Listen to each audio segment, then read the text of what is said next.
Hi, I'm Katie from Sealy MacWheely. Welcome to my channel. This is my first ever YouTube video. Bear with me, I figured the best place to start is from the very beginning, so I thought, why not give you guys a bit of history and a bit of background behind both myself, the business name, and I guess my credentials for why I am going to be releasing videos on spinning and yarn and knitting and all things fibre related. So yeah, the very beginning. Go back a few years. That's very beginning. I was brought up in Nottingham, and yeah. I don't know if I still sound like it. I don't know if I've really sounded like I was from Nottingham. The accent's funny. Might as well just admit it and acknowledge it early on. I sound funny. I speak quickly. I'm sorry. I will add captions for you guys. So if you are struggling, my bad. I've moved around quite a lot over the years, but back in 2009 is where all of this kind of started. So I took a gap year, one of those people back in the day when people could still justifiably go on gap years before going to university. And I went to Canada for a year. First 6 months I was working in Quebec, and then I went travelling for a few months, and I ended up staying at a friend's farm out in the west of Edmonton. While I was there, the first night I arrived, I was quite bleary-eyed for, I'm pretty certain I'd arrived at the farm and Pete had immediately taught me how to drive in a truck on the farm, and I'm pretty certain he made me reverse backwards for about 1/4 of a mile. So I was quite tired. And when Gwenny walked in, I remember turning around. They had a market gardening business at the time, and she said something like, "Oh, we need to pick up some alpaca poo." And I went, "What are you talking about?" Because in 2009 in the UK, we just didn't really have alpacas apart from in like petting zoos or I guess like zoos. Unless you were buying alpaca jumpers from M&S, you probably wouldn't have heard of them back then. Nowadays, they're everywhere. But I want to point out that was a little bit ahead of the curve in this one. So I'd never heard an alpaca. And Gwenny, for about 2 weeks, kept saying me to get alpaca poo. No idea what you're talking about. And then one day she chucked me into a truck and drove me off to this alpaca farm, and I was surrounded by about 200 freshly shaved alpacas with the little ET heads and skinny necks. And I fell in love. Just then and there, fell in love, thought these most amazing animals I've ever seen in my life.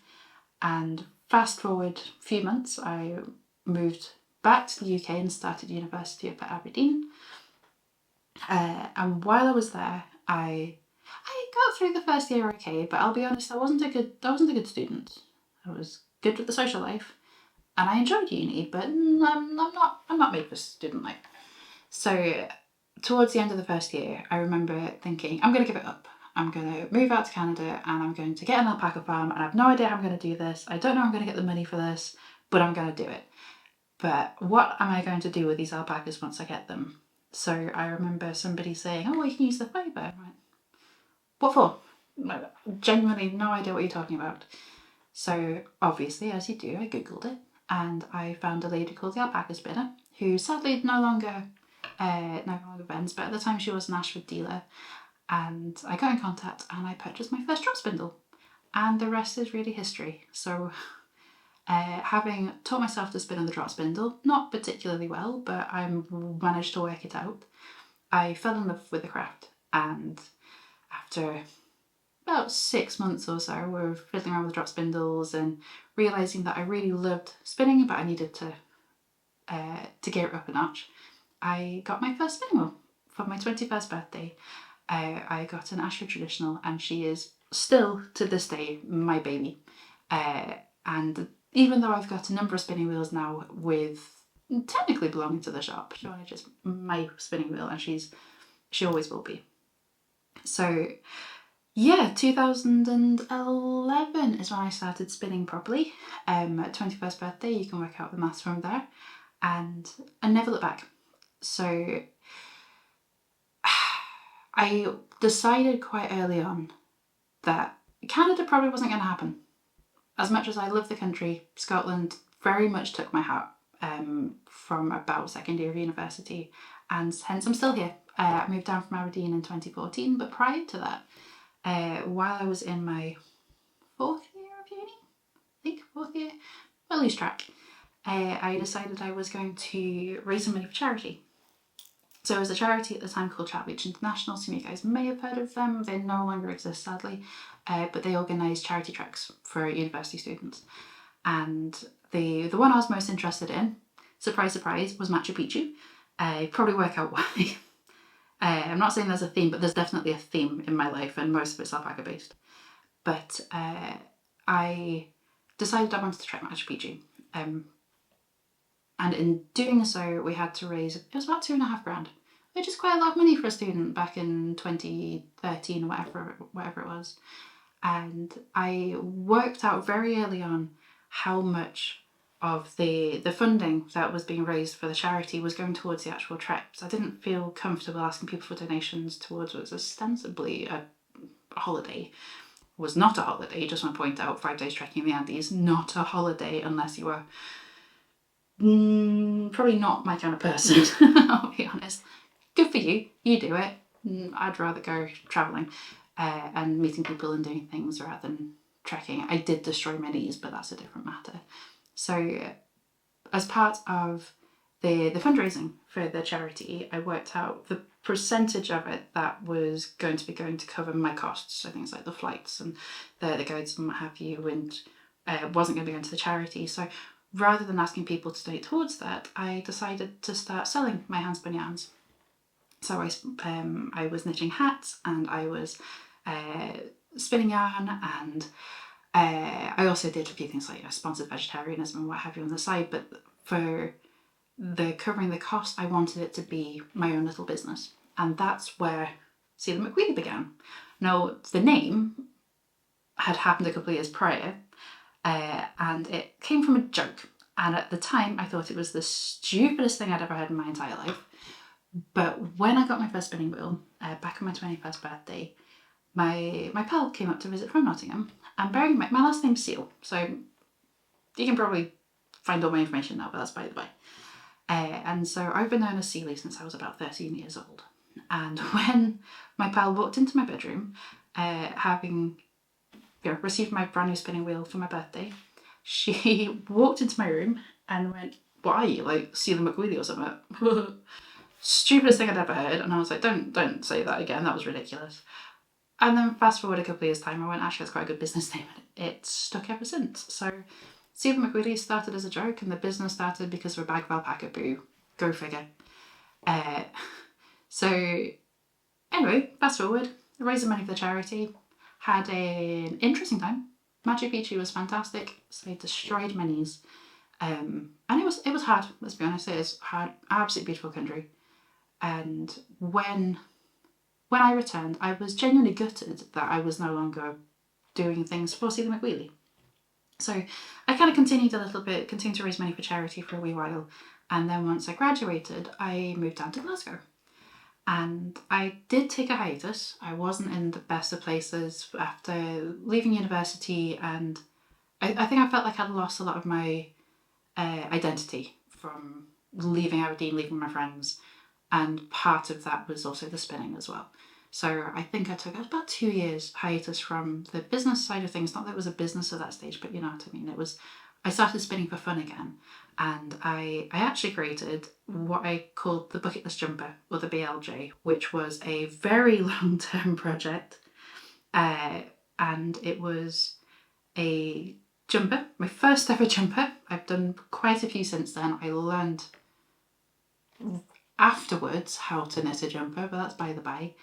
But I decided I was going to make this jumper completely from scratch, from 2 alpaca fleeces that I had received from the neighbours of my grandma. So she lived next door to a couple of alpacas, and me, didn't think it through properly. And so I used a half of a fleece from 1 year rather than starting the complete fleece, not thinking I was going to need that much for a jumper. Didn't think it through. So I obviously processed it. So I washed and picked and carded the alpaca, and I spun from, it was 365 roll legs in total. So I remember that because it was once every single day of the year. 365 roll legs blended with a wee bit of merino for the elasticity, and then plied, just a simple 2-ply, and knitted up into a jumper, bottom up. I have since learned that I do not like bottom-up jumpers, and I wish that I had the energy to be able to recreate this project, because I learned so much from it. And once I'd finished, I had this absolutely huge jumper with skinhead lambs, absolutely massive, massive wide neckline, because I didn't know what German short rows were, but I'm still super proud of it. And halfway through, you should always, just take it from me, you should always, always, always spin the yarn first and then knit it secondly. But I didn't, because I was learning. So I got about halfway up and then I ran out of yarn.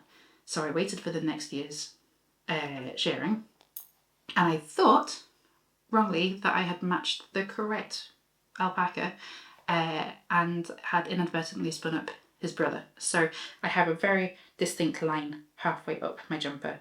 And I'll show you some photos. You'll probably see a couple of pictures here of the BLJ as it was.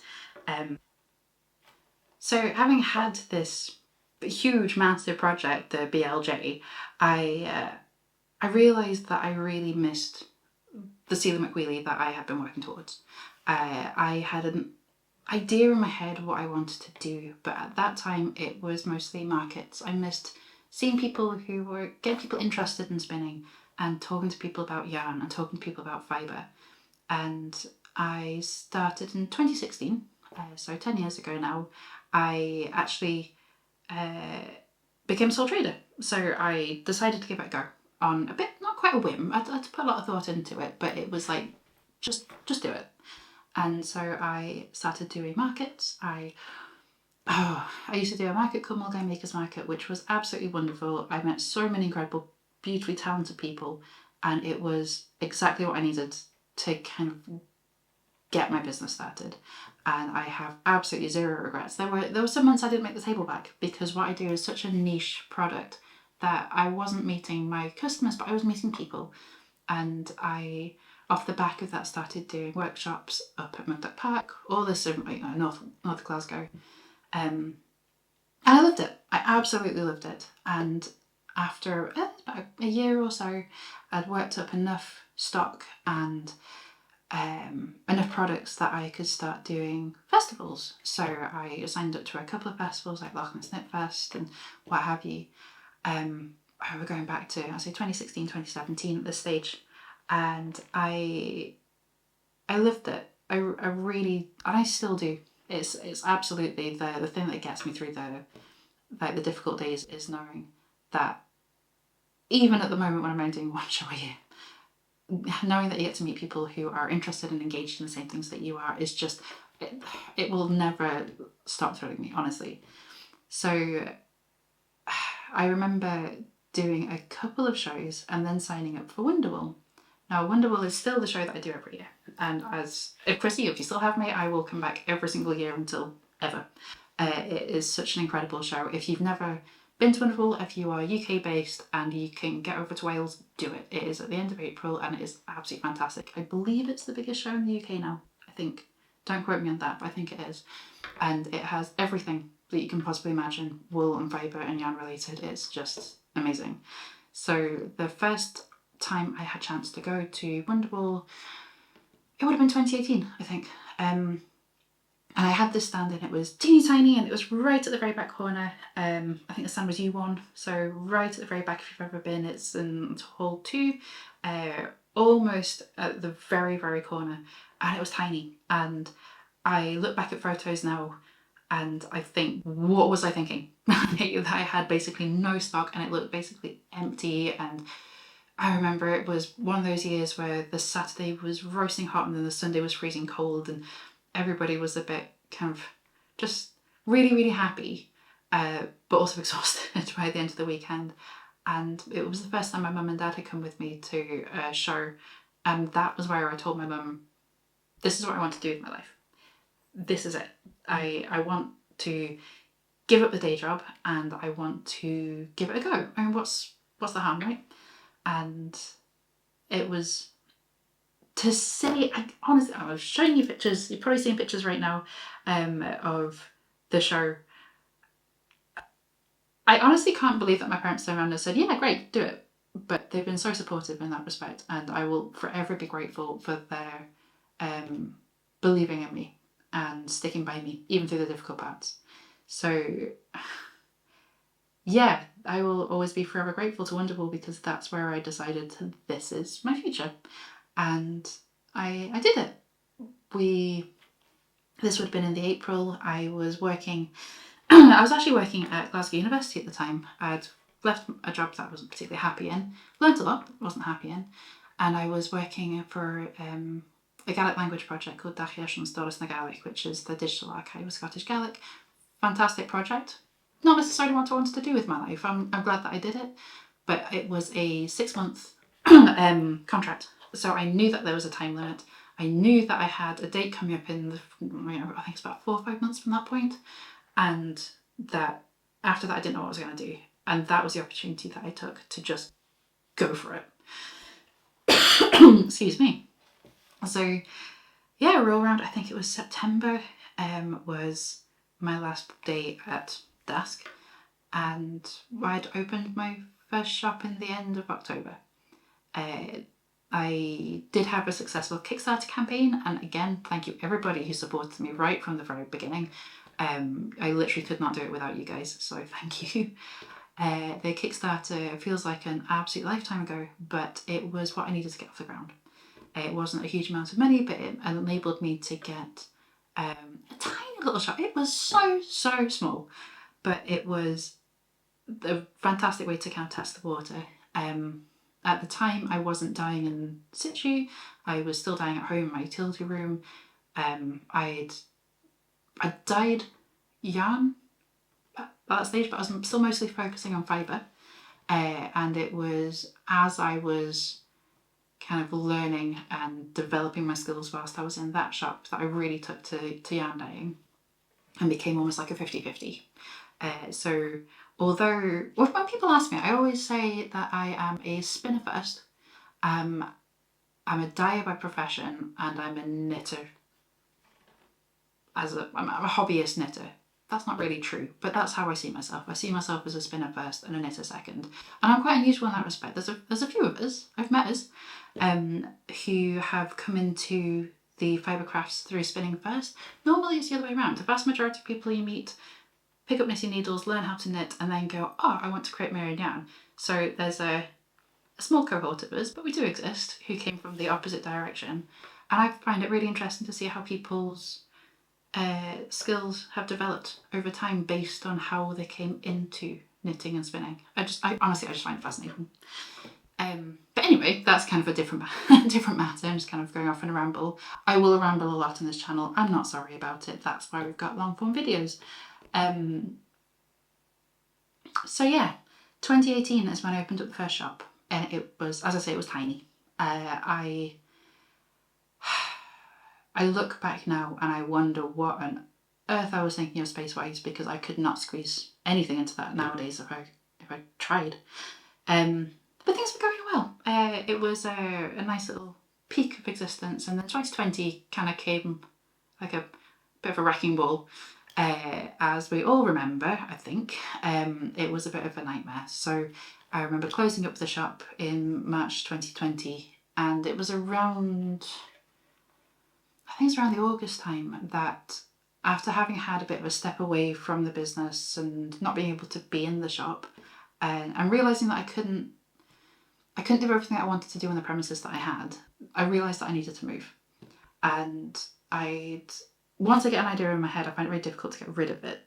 So I knew what I wanted to do. I knew that I loved the business, and Sealy MacWheely was exactly what I wanted to do. I just needed more space, and I needed to be able to dye somewhere that wasn't in my utility room and wasn't getting dye on like my washing and driving my poor sister crazy. So yeah, it was about August 2020 is when I decided I need to start looking for somewhere else. And there was a bit of a, I'm going to skim over it a wee bit, because I had a pretty difficult year or so. I made a very big mistake in trusting somebody who I shouldn't have. And I'm not going to name names, and I'm not going to go down any kind of history relating to it, but I was sold something that didn't exist, let's put it that way. And I made the very difficult choice to walk away. It was a very, very, very difficult decision, because at the time it felt like I was potentially losing everything, and I'd been working towards it for, I look back now and it wasn't actually that long really, but it felt like such a huge step back. And I had given up my old premises to go forth in this venture, only for the rug to be pulled out from beneath my feet, very unexpectedly and quite short notice. And I took a hit mentally, very dark few months after that. It's not a time of my life that I look back on with, I want to say with gratitude. I felt like I know that I made the right decision, and that's never been up for debate. I know that I needed to walk away when I did, and if I hadn't, this wouldn't exist. I probably wouldn't be doing what I'm doing now. I probably would have lost everything if I'd kept on that trail. So I'm forever grateful for that gut instinct when I realised that something was wrong, and having the confidence to walk away. And it was really tough. I was without a premises from, I think it was the May 2021 till I want to say it was November that year. It's a long time without really any income. I couldn't really work. All my equipment and all of my stock was in storage, so I couldn't get access to anything.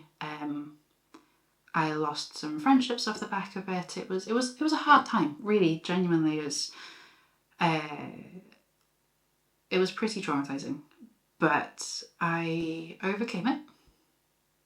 And the day that everything went wrong, I had actually been round to 2 doors down from this premises here, and I'd gone to go pick up my sign, and I walked in, and his name's Kenny, absolute star, and he'd taken the sign off my original shop. And I remember when I walked in, he was like, "Oh, how are things going? Hope everything's going all right." And I was like, if you'd asked me yesterday, I would have said amazing. Or 3 days ago, absolutely amazing. But right now, I just want to jump off the roof. I don't know where I am. I honestly don't know what I'm going to do with my life. And he went, "You know what? Sometimes these things happen for a reason, right?" And he was very supportive, and I really appreciate that. And weirdly, I made an off-the-cuff remark about how these are the units that I actually really was looking for. So when I first decided I wanted another premises, this industrial estate, it's nothing special from the outside, it really isn't, but it is 5 minutes from my house, 10 minutes from my house. It is really accessible for me, and it's an industrial unit, which means that I can die in here without being worried about making a mess, which is a huge deal. So I won't be able to get that with pretty much any other kind of unit that I was looking at. But it was an off-the-cuff comment about how actually these are the units that I really wanted to move into. And he went, "Your next Stuart's moving out." "No, of course I don't. Who's Stuart?" "No, I did." "Yeah, I can get you the key if you want to have a relook round." Okay, amazing. So I got to go have a look-see around this unit, and when it's exactly what I'm after. I mean, it's not perfect, but for what I need, it is exactly what I was kind of envisioning when I first decided that I needed somewhere bigger. And it took months, absolute months, to get in here and get everything sorted. But it felt like the universe went, "You're on the wrong track. You've made the right step forwards, but in the wrong direction." So it was almost like a pivot. And I ended up moving in here again, so about November 2021, and it took a few months to get up and running. I think it's about 3 months of painting and cleaning and getting my stock in, and I wasn't in a good place mentally, so it took a long time to kind of build myself back up to opening up, and we reopened in February 2022. And I've been here ever since, and I love it. It is, yeah, it's the game changer. So I still feel like I'm running out of space, but at least it is my home, and I love it, and I'm back in control. So that kind of brings us up to basically here and now. I have taken a bit of time off in the last couple of years because I had a baby, and all the mat leave and everything that came with that has been an interesting ride. But I'm still here, and I'm still potting around, mostly behind the scenes. I've not been as visible for the last couple of years, or the last year or so.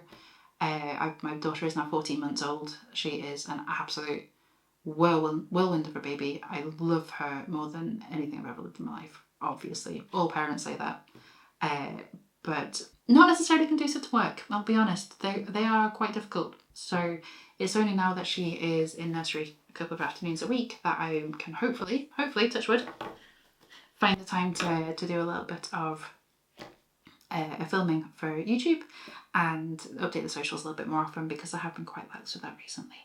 So in theory, my plans are to use this channel to give you guys an overview of some of the products that I stock. So I am the authorised dealer of Ashford, Cromsky and Magecraft.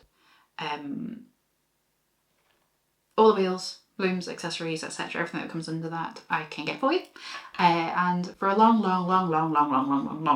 time I've been talking about doing either blog posts or videos, doing deep dives and information about the various wheels that are available, showing you the pros, the cons. There's not many cons, let's be honest, but the pros and the what to look out for in spinning wheels. Hopefully a little bit of advice as far as spinning and knitting techniques concerned as well. That's the plan, the hope. And also a few more behind the scenes videos, maybe not as long as this one, hopefully not quite as rambly as this one, I apologise. But it would be nice to kind of give you guys a little bit more of an insight into what's going on at Sealy MacWheely. I mean, if you guys have any questions, if there's anything that you guys want to actually see with this channel, just let me know. I mean, comment below, because I genuinely want to know what you guys feel like you are maybe missing when you see the website or my social media posts. I have really struggled in the last year or so to find the energy to post on Meta. I find it very difficult keeping on top of those ones. I have gone viral a couple of times. When I say viral, I mean like not viral, on Instagram, and if I'm honest, I didn't enjoy the process. It was, once you get past a certain number of views, your videos get shown to people who aren't interested in your niche. They're not interested in spinning. It was a couple of videos on walking, which I would absolutely like to show you and talk to you about at some point if you'd like. I'm walking the Tweed, and it got through to the wrong audience, and there were a lot of comments about Outlander, which is absolutely fair. Lots of comments about urine, which is, yes, technically true, but also it was a bit overwhelming, and I didn't really enjoy the process. And really what I want is to be able to find ways of partaking either information or my experiences or my advice. I mean, I've been spinning for a long time now, and I've been teaching for a very long time, and I'd like to be able to show you guys what is available in the world of spinning from my office. It would be lovely if all you guys could come over to the shop and actually physically see the wheels that I've got available for demo and test out the accessories that I've got and learn to spin in person. That would be incredible, but not all of you live in Kirkintilloch and not all of you are in driving distance of Glasgow, so that's not really feasible.